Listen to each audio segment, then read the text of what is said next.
My Choice. Tell me about the program. We're very excited about it. This is really thinking about the consumer for a change and trying to make the online shopping more enjoyable for the consumer. So they get a delivery notice the day before. They can have a delivery window when they're going to deliver the next day. Pay $40 a year, I think pretty nominal fee.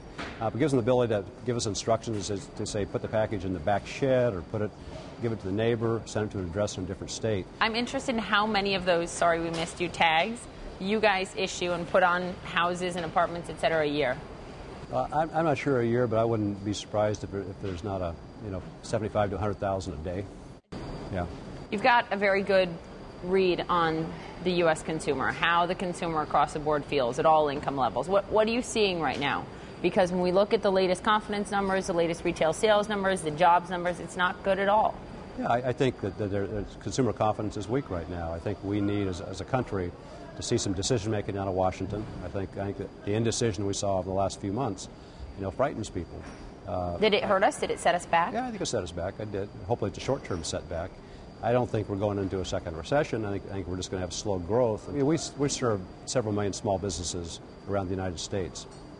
They want policies that are 4 and 5 years out. They can see 4 or 5 years what the policy is going to be, whether it's health care, energy, tax policy. If they know what the policies are for 4 or 5 years, then they'll make their decisions. They'll make capital investments. They'll hire people.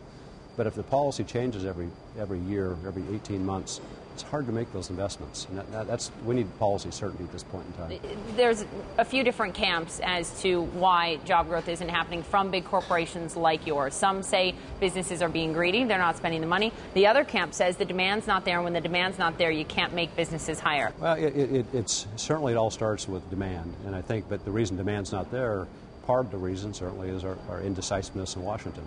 As I said before, go back to the same issue on policy. My perfect example of my hot button is trade. We have 3 trade agreements that have been sitting out there for years, and at a point in time where South Korea has been sitting out there for 4 years, the South Korean Free Trade Agreement will add 70,000 jobs to the United States.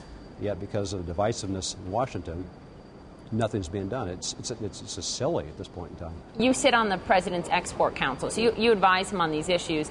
In the President's proposal for the American Jobs Act, he touched on free trade. The Chamber of Commerce says that if we see the free trade agreements with South Korea, Panama, and Colombia pass, that we're going to see an addition of 380,000 new American jobs. Is that optimistic or is that realistic? I think it's realistic. I mean, I think that we've got to do it. As a country. Again, 95% of the consumers are outside the United States. 1% of our small and medium-sized enterprises export.